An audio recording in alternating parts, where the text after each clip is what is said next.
Assalamu alaikum wa rahmatullahi wa barakatuh. And good morning to all of you. Is it still morning? This promises to be an exciting conference after that opening address. And it's going to be more exciting this afternoon when we listen to Hugo Salinas Bryce and the others. I thought that we had concluded our effort to define money, but Bill Still has reopened the subject this morning in a very daring way. Our conference must ensure that we explain issues relating to money in a manner that can be readily understood, not only by those who are present here in this gathering in Kuala Lumpur, in Malaysia, but also by the hapless multitudes around the world, many of whom are listening to us and viewing us on the internet, who know little or nothing of the subject, but who look to us for guidance. And hence there is an imperative for simplicity and for clarity, while avoiding the use of technical jargon. However, we must provide an adequate explanation for the term petrodollar, since our view is that it is symbolically present in a hadith or a saying of Prophet Muhammad, peace be upon him, on which this presentation is based. We must reveal the staggering role that it has played and still plays in sustaining today's unjust monetary system, as well as the equally unjust international banking system. Both of these are absolutely unique phenomena in human economic and monetary history. No one in history has ever experienced this unique injustice and oppression that mankind now experiences in the worlds of money and banking, in the strange worlds of money and banking. And this perhaps explains partly the strange ignorance of the reality of the subject. Our view is that petro money has an even more sinister role to play in the new monetary system which will emerge to replace the present one, consequent upon the demise of the US dollar. The monstrously unjust role played by the monetary and banking system in the affairs of the world today, and now this is my most important statement. This cannot be adequately explained if we restrict ourselves to purely economic and monetary analysis. Rather, there are important non-economic and monetary questions which must also be answered if we are to fully understand the subject. For example, gold and silver have continuously functioned as money, at least in our history, 1400 years of our history, until modern Western civilization emerged with an agenda of establishing its dominion, a strange and mysterious agenda of establishing its dominion over the rest of the world. Western wars of aggression led to colonization of much of the non-European world. And so now I ask some questions. Is it by accident or by design that decolonization resulted in the rest of the non-European world being incorporated into the mysterious and ominous European monetary system, in which, for the first time in human history, mankind was prohibited by international law from using gold as money, and in which money with intrinsic value was replaced by money with no intrinsic value, prohibited. Is it by accident or by design that the new European monetary system supported a European-comprised banking system which together operated in such wise that they and their clients grew incredibly wealthy while the rest of the world was imprisoned in increasing poverty and destitution. Has that economic impoverishment led to political servitude? Is it true or is it false that modern political servitude invariably implies conformity with the Zionist agenda? Is it by accident or by design that European Zionist Jews and Zionist Christians have a firm control over that monetary and international banking system and are using it to the advantage of the State of Israel? Is it by accident or by design that the modern secular West continued the jihad that they call the Crusades, waged by medieval Christian Europe to liberate the Holy Land from Muslim rule until success was finally achieved in 1917? Why did non-European Christians refrain from participating in a Christian jihad?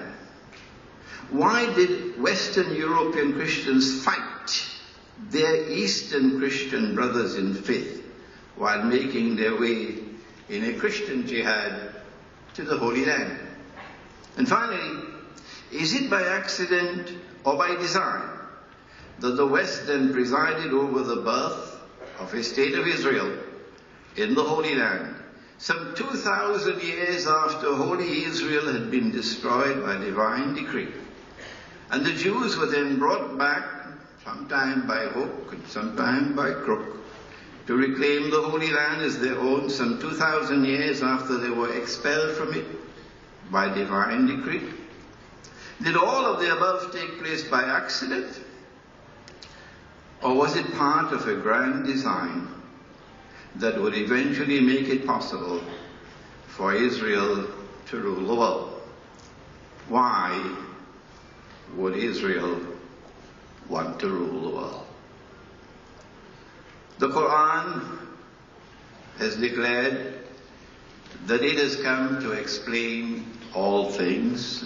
Surah Al-Ma'idah, Surah number 16, verse 89. And we have some of our books, Jerusalem and the Quran, the gold dinar and silver dirham, Islam and the future of money, in which we have turned to the Quran and turned to the Hadith to try to provide answers to these questions.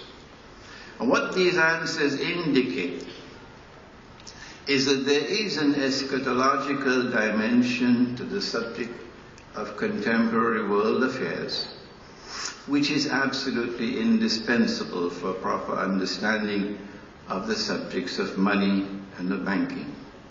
And at the heart of that explanation is the return of the true Messiah, Jesus, the Son of Mary. Peace and blessings of Allah be upon them both, who when he returns will rule the world from Jerusalem.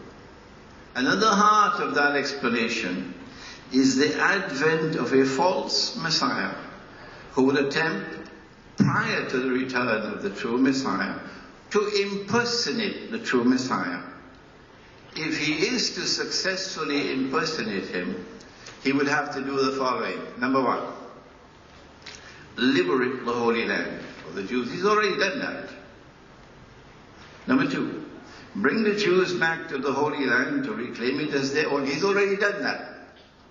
Number three, restore a state of Israel in the Holy Land and deceive the Jews into embracing it as Holy Israel. He's already done that. Number four, cause that imposter Israel to become the ruling state in the world. I recognize Dajjal, the false Messiah, as the actor responsible for all of the above. As a consequence of our Islamic eschatology, We were able to understand events unfolding in the world for quite some time now as preparatory to the establishment of a Zionist-controlled world government, world economy, and universal currency or global currency. Our eschatology also allowed us to recognize petro-money as located at the very heart of Dajjal's quest to rule the world. We turn now to the European monetary system, which we referred to recently. In the wake of the First and Second World Wars, a new European monetary system was established at the Bretton Woods Conference in 1944. Agreement was reached among the Western rulers of the world on a monetary system in which only one currency, the US dollar, would be redeemable in gold. You could take the dollar and get the gold at $35 an ounce. Dr. Mahathir made reference to it. All other currencies in the world would have their value determined in relation to the US dollar. Our Islamic analysis of this strange new monetary system can be found in my book, The Gold Dinar and Silver, Dirham, Islam and the Future of Money. But this was, in Islam, bid'ah, an innovation as high as the mountain. It seemed, however, to have escaped Islamic scholarship. Secondly, only governments, through their central banks, could redeem dollars for gold.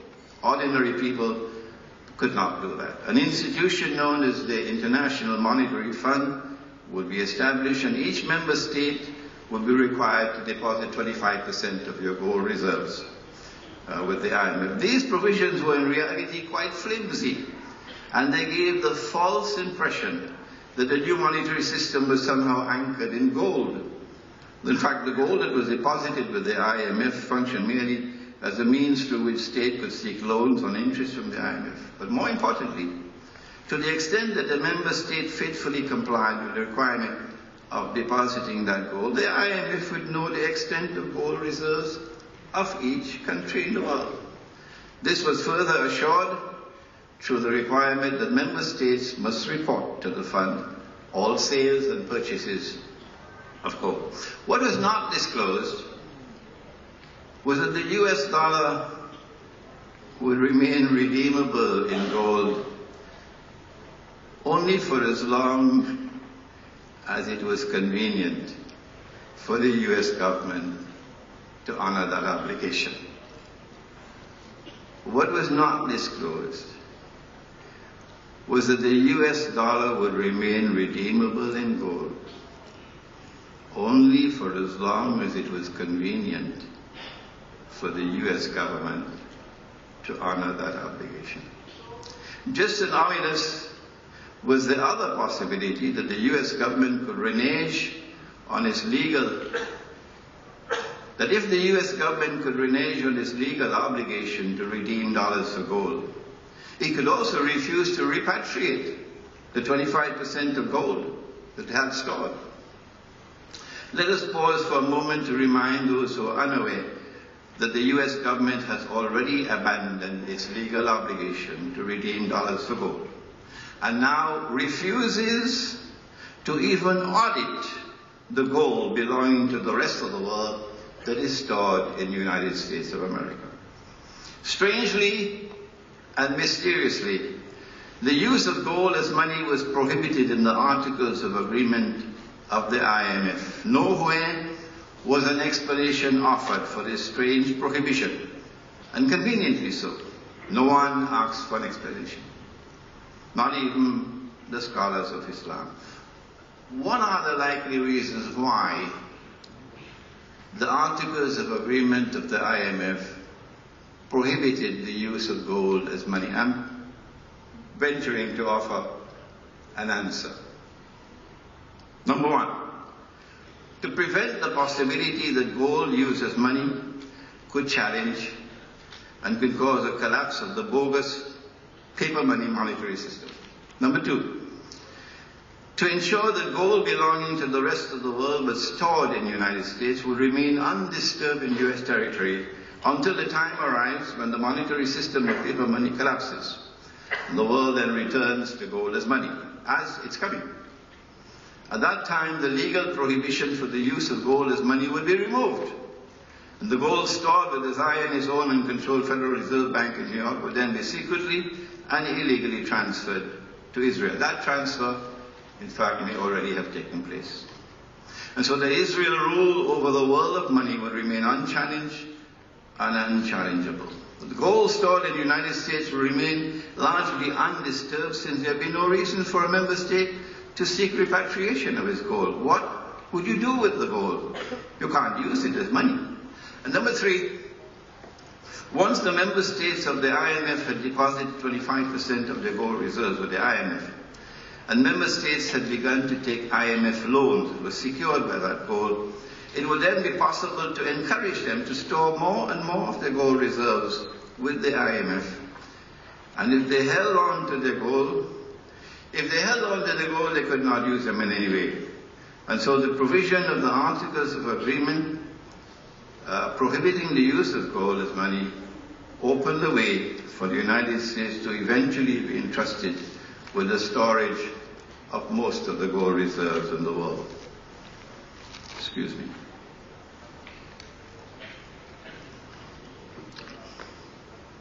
It is absolutely amazing that the world of Islamic scholarship never responded, since 1944, up to this day, to the IMF Articles of Agreement, to point out that Allah Most High made the use of gold and silver and commodities of food consumption as money. He made them halal. Gold and silver and articles of food consumption as money. He made it halal. And if you make haram what Allah made halal, if you make haram what Allah made halal, then according to the Quran, that is blasphemy. That's shirk. The one sin that Allah would not forgive. Allah had made the use of gold and silver and commodities of food consumption as money halal. I don't have the time to define money more than this in my presentation. And if you make haram what Allah made halal, that is shirk, according to the Quran, Surah At-Tawbah. And shirk is blasphemy. And the Quran says this is the one sin that Allah will not forgive.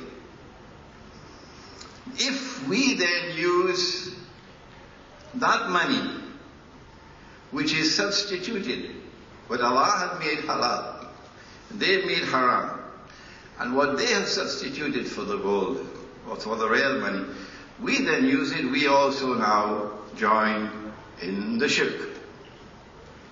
It is absolutely amazing that the world of Islamic scholarship failed to recognize that since money in the Quran and Sunnah was always money which had intrinsic value, the value of the money is in the money and created by Allah, not by George Soros.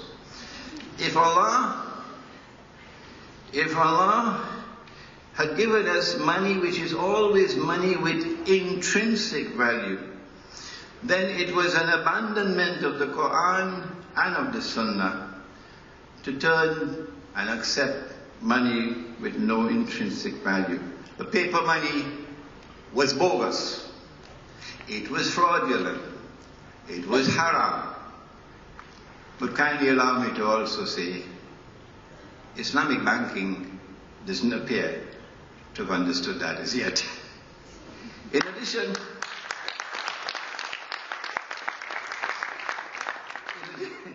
addition, one of the most important functions of the IMF was to provide loans on interest. It used to be usury, but usury became a loaded word, like homosexual had to be changed to gay. So usury had to be changed to interest. One of the most important functions of the IMF was to provide loans on interest to member states. These loans, of course, will be provided from funds deposited with the IMF by such member contributors of the USA. and gold deposited with the US, with the IMF, could be used to secure such loans. But Allah Most High, in the Quran, in the Torah, in the Gospel, prohibited money being lent on interest. Money has no time value, not with the God who created us.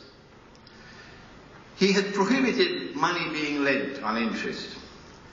And the IMF became the money lender with whom Allah and His Messenger were waging war, and with whom the Prophet ﷺ had issued a curse. He cursed all four: the one who took riba, the one who gave riba, the one who recorded the transaction, and the two witnesses. Despite all of the above, the strangely silent world of Islamic scholarship saw nothing and did nothing to warn Muslims and to prevent Muslim membership in the IMF. In fact, the only challenge to the new international monetary system that emerged in the first 25 years of its existence came from France. I wish I had the time to tell you what de Gaulle, President Charles de Gaulle, did, but the French challenge eventually led to the United States reneging on its obligation to redeem dollars for gold. And so Bretton Woods collapsed in August 1971. Would Islamic scholarship now take the opportunity, with the collapse of Bretton Woods, to articulate an Islamic conception of money and of a monetary system? My research has led me to only one book, written by Umar Chapra, entitled Towards a Just Monetary System. Other than that, the world of Islamic scholarship remained mysteriously silent. Nor were the French able to grasp the opportunity presented by the collapse of Bretton Woods in August 1971 to lead an effort for the establishment of a new and a better monetary system. Instead, within just 2 years of the collapse of Bretton Woods, the Americans pulled the rabbit. Within 2 years of the collapse of Bretton Woods, the Americans pulled the rabbit out of the bag and stunned the world in the wake of the October 1973 Arab-Israeli war and the simultaneous Arab oil embargo on the United States, with the surreptitious establishment of a stunningly cunning petrodollar monetary system. What was that system? Before we turn to it, let us quote the hadith of Prophet Muhammad ﷺ, on which this paper is based. The Prophet said, Allah's blessings be upon him, that among the signs of the last day is that the river Euphrates would uncover a mountain of gold. He said that people would fight for that gold, and 99 out of every 100 would be killed. But each one of them would expect to be the one in 100 who would survive. He went on to warn that whoever is present at that time should not take of that gold. Sahih Bukhari. The river Euphrates did uncover a mountain of gold less than 100 years ago.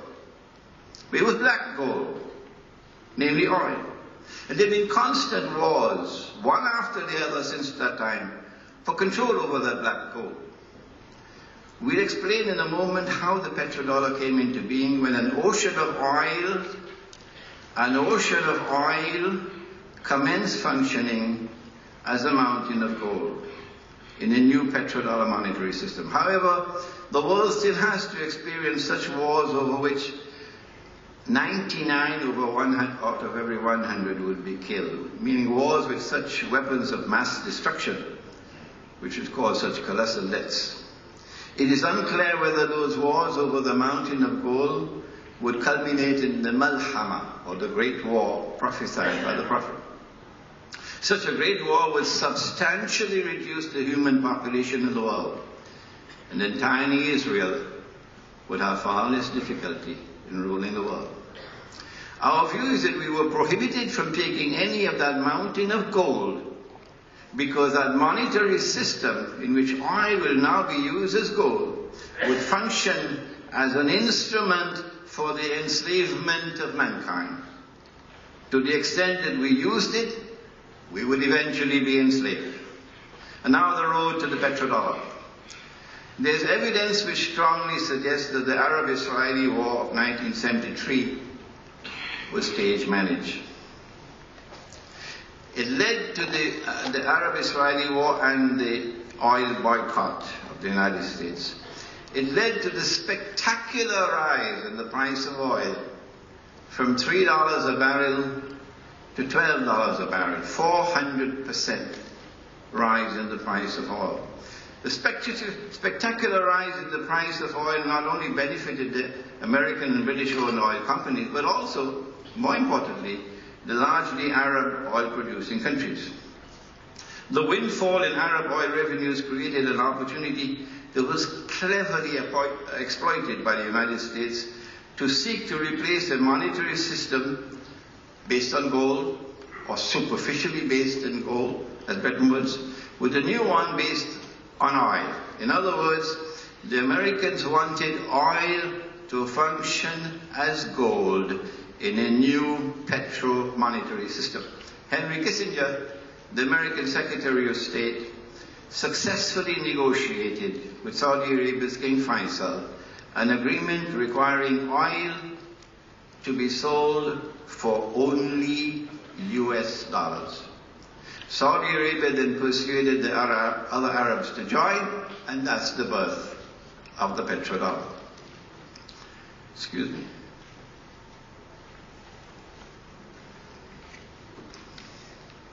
The Saudi king is unlikely to have realized that he had signed into the creation of an evil monetary system that was prophesied by his own prophet. As a result of that agreement, oil now functioned as gold on behalf of the US power. The agreement was manifestly haram. Prophet Muhammad ﷺ insisted on the preservation of a free and fair market. Any agreement requiring oil to be sold for only requiring oil to be sold for only US dollars constituted a violation of the free market. And since the US dollar could no longer be redeemed for gold, it was also a violation of the fair market. The United States no longer had to bother about the relationship between gold reserves and the quantity of US dollars in circulation. No. The price of gold could rise to infinity without posing any real threat to the US dollar. In other words, an opportunity was created for the Federal Reserve to create as much money as it wanted with the sky as the limit, and to then feed that money into the banking system. And as the banks lend that money on interest, the newly created money would then be legally recognized as money. Indeed, the world has moved away from printing paper, as Dr. Mahathir explained this morning. All you have to do is sign a check for $7 trillion.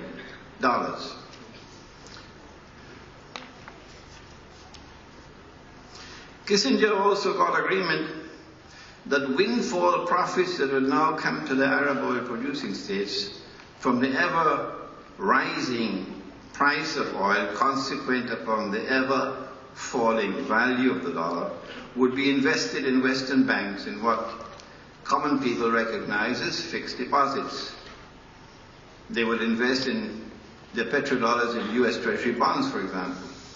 And so petrodollars would transform them into moneylenders on interest. I suspect that the quid pro quo for this agreement was a secret defense treaty in which the United States guaranteed the security of the state of Saudi Arabia. We are now located at that moment in the historic process, when from our eschatological perspective, Dajjal is about to transit to the third and final stage of his mission. And you read Jerusalem in the Quran, you'll understand what I'm talking about here. In the first stage of his mission, about which the Prophet ﷺ had spoken, the world experienced the emergence of Pax Britannica, with the sterling pound emerging as an international currency. That didn't happen by accident. In stage 2, Pax Americana replaced Pax Britannica, and the US dollar replaced the sterling pound as the international currency. This is not by accident. And our view, expressed in Jerusalem in the Quran, which was published in 2002, is that Pax Judaica will replace Pax America, and a new international currency will replace the US dollar. We do not know whether that new international currency would be the Israeli shekel or the bankor, or whether the Zionist bankers will coin a new name for electronic money. Whatever be the name of that new international currency or global money that would succeed the US dollar, it should be clear that it will be based on the same petro-money foundation as the petrodollar. This would not be possible without an alliance between Israel and the Arab oil-producing states, Saudi Arabia in particular. So we are now able to understand more clearly why Prophet Muhammad, Allah's blessings be upon him, made that ominous declaration concerning Najd. That's where the Saudi rulers have emerged, Najd. He said that from Najd would come the horns of Satan. The greatest of all dangers posed by the petro-money monetary system is it allows the Zionist-controlled banking system to create as much money as they wish. There is no legal limit to the creation of money. The sky is the limit. And then they will lend it to Egypt. And then Egypt will have to toe the line to get the IMF loan. There is no legal limit to the creation of money. The wealth can then be used to enslave those who oppose Israel, while enriching those who support Israel. In fact, many people in the world today already live at the door of that slavery. Now then, to end, how do we respond to the petrodollar? Since Prophet Muhammad, Allah's blessings be upon him, gave the order, he said those present at that time should not touch that gold. The implication is that Muslims in particular have a religious obligation to stop using today's paper, plastic, and electronic money that is bogus, that is fraudulent, that is haram. We have counseled a strategy of defiance of the legal prohibition of the use of gold as money. However, in view of the possibility of state violence in response to gold being used as money, since the IMF prohibits the use of gold as money, including gold coins being seized by the state, and since there is no legal prohibition of the use of silver as money, Hugo Salina's price must be smiling now. Since there is no legal prohibition of the use of silver as money, Muslims should now lead the rest of the world, or join with the rest of the world, rather, in creating markets in which silver dirhams will be used as a medium of exchange. Whether it's the actual coin, an electronic coin, can be debated later. The point is returning to real money. It is unrealistic to assume that there is any possibility of getting petrol money out of circulation in the world of Islam. Hardly any government dares to defy the Zionists. And the ulama or religious scholars of Islam have so far refused to declare paper, plastic and electronic money now in use to be haram. Consequently, silver dirhams will circulate alongside petrol money.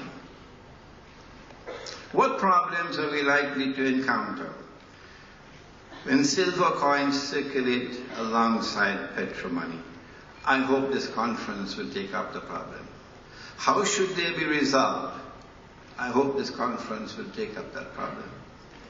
No one, perhaps, has done more research on this subject, and I urge you to come out this afternoon.